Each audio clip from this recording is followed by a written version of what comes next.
足並みを揃えてゆこうお互いを信じ合う五人の仲間ボルテス5に預けた命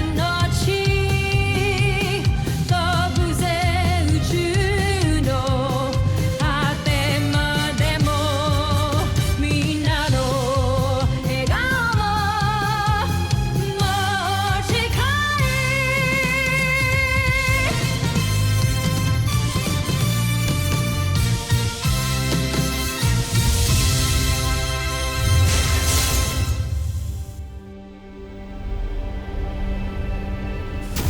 Ang nakaraan sa Voltes 5 Legacy.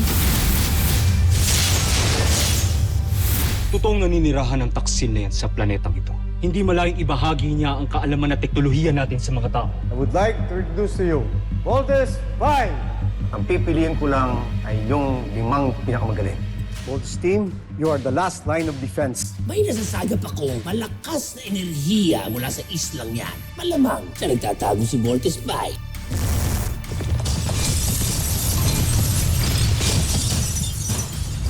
Mga anak, mahal na mahal ko kayo. Mama! Mama!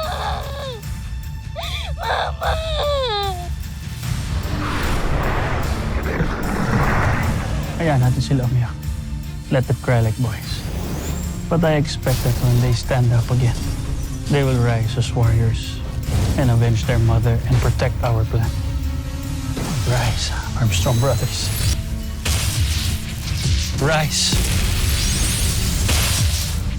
Ulinin niyo akong binigo!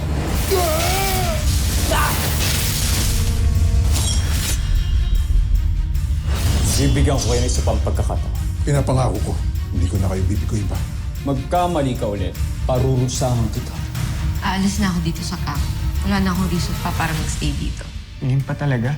Nanamatayan ako, ngayon ka pa aalis. Ba't di ka magpa-comfort kay Jamie? Total, may gusto ko naman pala sa kanya, di ba? Oh, alam ko na. Be happy now. Dahil pinapakawalan na kita. Hanggat hindi mo nasasakop ang Terra Air 2, kasing baba ng iyong ama ang magiging tingin ko sa'yo. Pagsalitaan mo na kami ng masama, wag lang yung mama namin, ha? Kayo lang talaga yung sensitive sa pagkamatay ng nanay niyo. Sobrang insensitive mo talaga sa Armstrong Brothers kanina. Hindi aso ang namatay sa kanila. Kaya hindi ganun kadaling mag-mourn at mag-move on. Wala kasi akong pakialam sa mga ina-ina na yan. Mga wala silang kwenta. May tinatago kang pain dyan sa dibdib mo, no? Gusto mo talaga makita tinatago ko sa dibdib ko? Pag natapos namin ito, Joffrey, wala nang panama sa atin. Kanilang kampyon, si Voltes 5. Sana nga ang beast fighter na ito ang siyang wawasak kay Voltes 5.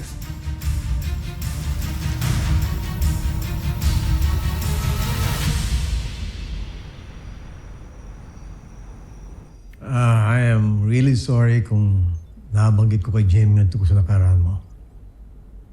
But she was right. Kailangan talaga maintindihan ka niya. Wala naman ho akong pakialam kung maintindihan nila ako o hindi. Hanggang ngayon pala dala-dala mo pa rin yung nangyayari ng kabataan mo. Sino naman hindi maaapektuhan dun?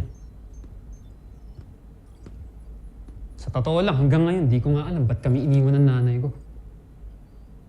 Gusto mo bang mahalap ko ang nanay mo? Para malaman mo kung ano talaga nangyayari sa kanya. Sige. Papanap ko ang nanay mo and hopefully, maliwanagan tayo kung ano talaga ang nangyari. What if iniwan niya kami para sa iba? What if may iba na siyang pamilya? Anak, yung mas mahal niya kaysa sa akin. Hindi ko ba mas masakit lang yun? At least, alam mo, kesa hula ka ng hula. Sige, ako na ang bahala. At ikaw, pahinga ka na. Tulog ka. Salamat sa coffee. Dr. Smith. Thank you po.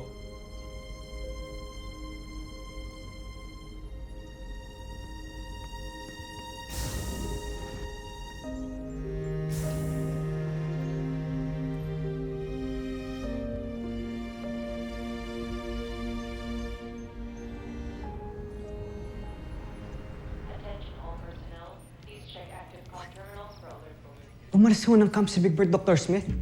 Yan ang report sa akin ng security. Lumabas si Big Bird sa main gate, papuntang mainland. Ano kayang gagawin niyo doon? Baka magpapalipas lang siya ng init ng ulo? Ano, gusto mo siya sundan? Hey, wait. Hayaan niyo siya. The guy's been through a lot. Kailangan din makahinga ni Big Bird. Like all of them. Engineering crew report to 50. Engineering crew report to 50.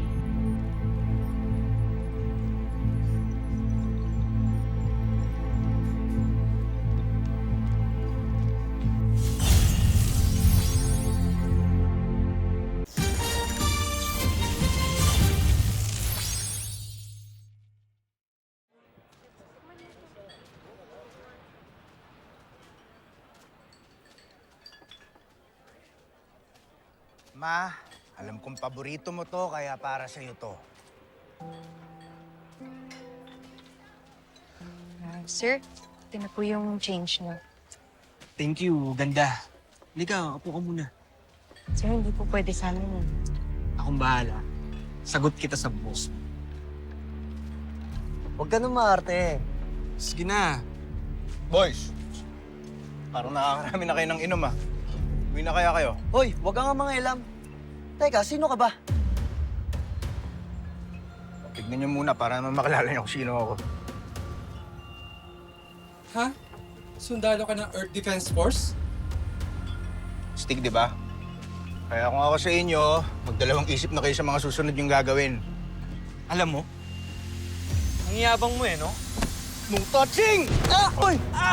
Sabi na no touching eh! Loko! Pasikat ka, ha? Ulit mo, ha? Ano? Maayos na kayo!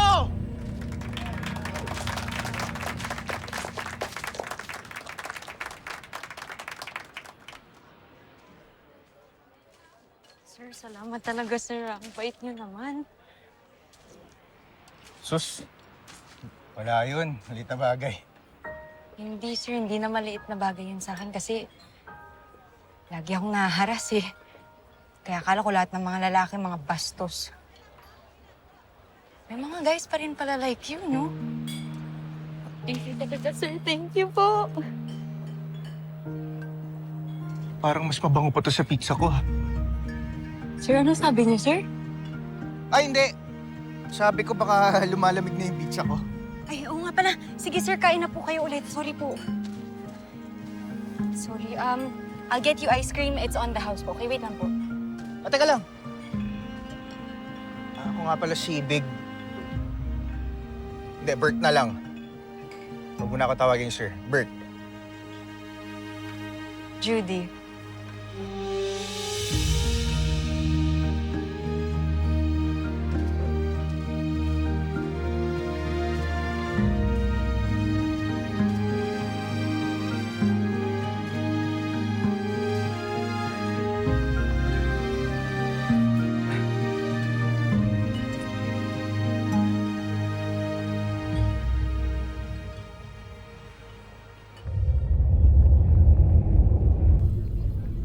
Nasakop na ng Buzan Najmi Imperium ang halos lahat ng planetang may buhay sa San Sinukob.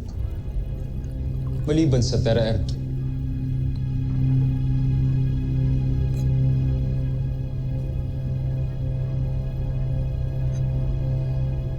Napakalaking hadlang talaga sa atin ang Voltes 5. Maliban sa ating mga beast fighter, dapat siguro alamin din natin kung sino ang namumuno at nagpapatakbo dito.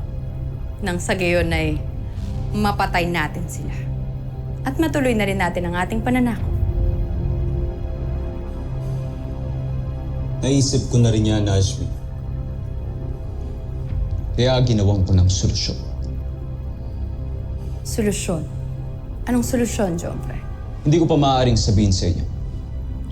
Pero nang dahil sa gagawin ko, tiyak kong makikilala ko sa lalong madaling panahon ang mga nasa likod ni Voltes 5.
Draco!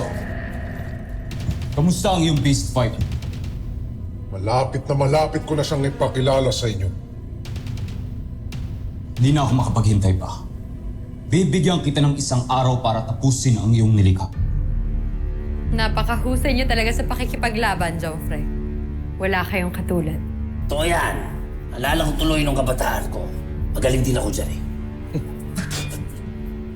Umsa, wala namang talagang nagtatanong.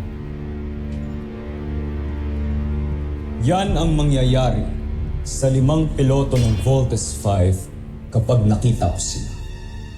Nais kong ako mismo ang papatay sa kanila.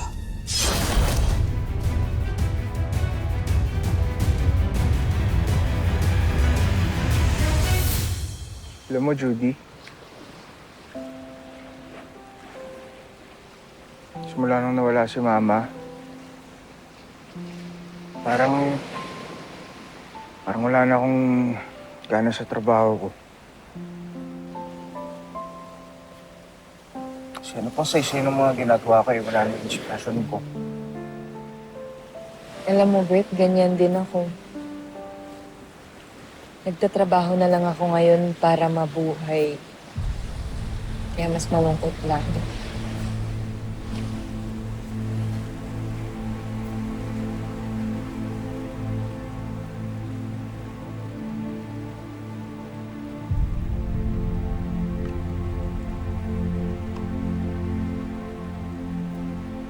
Ito,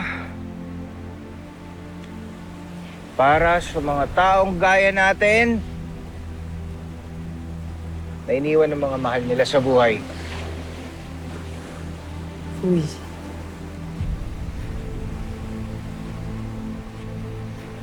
Ito naman, para sa lahat ng juice na iinumin pa namin para matulungan na kaming mag-move on! Cheers! Cheers!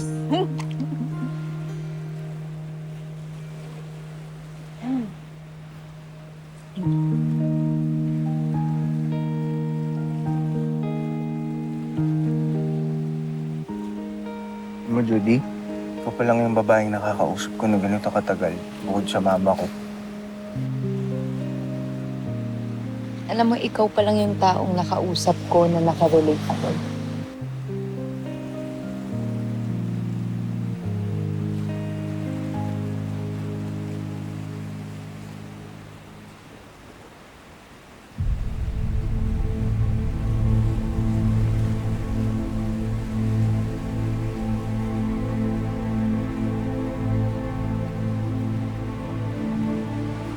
Sorry.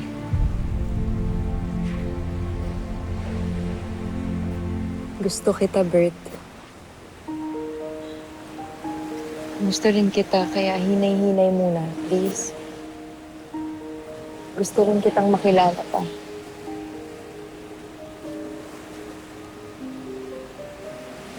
Sige. Gusto rin kitang mas makilala pa.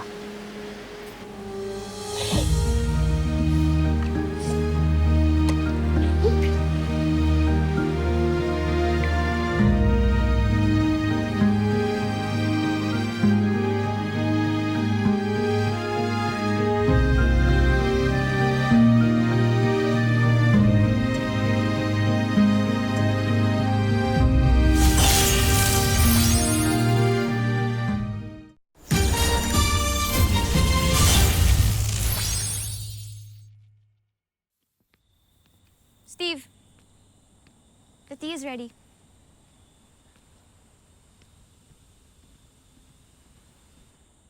Saan na nakarating yun si Big Bert? Hayaan mo na yun. Uwi din yun. So, ano nang mangyayari? Ililipat daw kayo ni Dr. Smith sa camp? Yeah. Actually, mas okay sa akin na doon na kami sa camp. Para mas mabilis kami tawagin pag may threat. Maraming memories dito. Kaya sana dumating na si Big Bert para makapag-impake na kami. Tulungan na lang kita. Tara. Tulungan mo ako. Oo.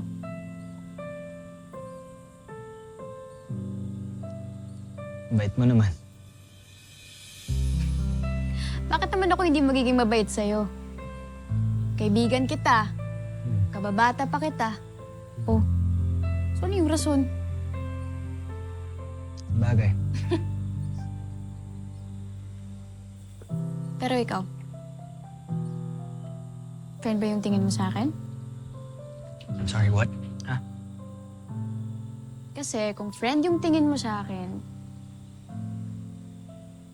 sabihin mo sa akin kung bakit kayo nag-break ni Eva. At kung bakit umalis siya dito sa camp.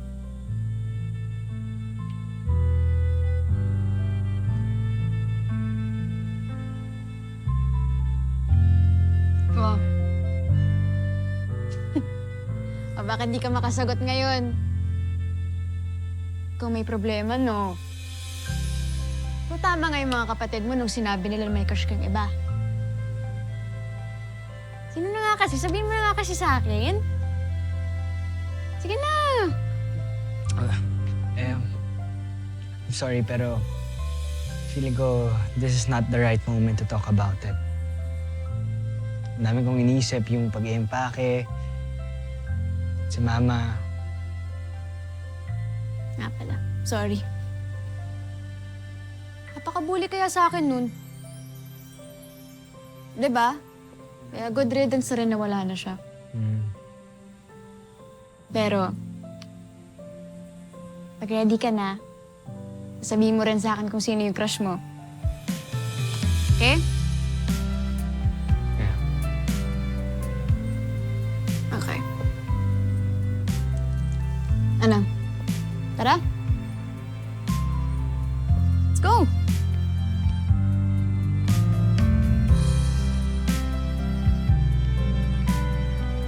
Commander Armstrong, let's go! Yes, ma'am. Very good.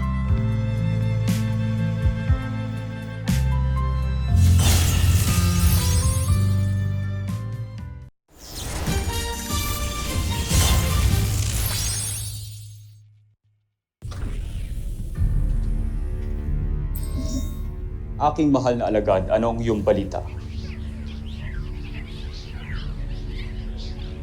Magaling. Mahusay at ginawa mo ang iniutos ko sa'yo. Umaasa ako na sa susunod nating pag-uusap ay may maganda ka muling balita. Joffrey, sino ang kausap ninyo? Ang aking espiya na ipinadala ko para makisalamuha sa mga tao. At may maganda siyang balita.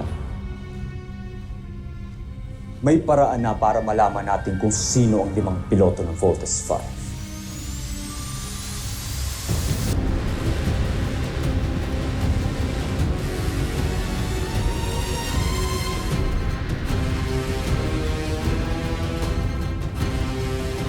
Susunod sa Voltes 5 Legacy. Nakilala kasi akong kaibigan kagabi. Kwento mo! Dali na! Saka ako na ikikwento sa inyo pagka naging girlfriend ko na. Girlfriend talaga? Bunso, ganun talaga minsan. Tama nga tong Kuya Steve mo, tsaka Ate Jamie mo. Oh. Ano? Oh. Puso, Ano? kaya nga in love ka sa kanya eh. Mag-ready na kayo. Baka malate tayo. Kailangan natin mag-report sa Camp Big Falcon. Sino ba kasi ang espiya ng prinsipe? Saan ba siya nanggaling? Malamang isa siyang sundalo o kaya isang alipin. Inatasan ni Prinsipe Sardos na makihalibilo sa mga taga-Terra Air 2. Siguro nga isa siya sa mga alipin. Sapagkat kawangis nila mga taga-Terra Air 2, mga wala silang sungay. Well. Akala ko ba nag-quit ka na? A girl can change her mind, right? Ano pong sasabihin ninyo sa akin, Dr. Smith? Update ako tungkol sa mother mo. I don't wanna ruin my day. No, Mark. Mali ang iniisip. Hindi na ako makapaghintay pa. Draco, ilabas mo na!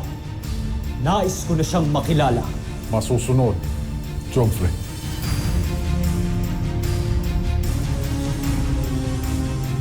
Is that for me? Akala ko umalis ka na.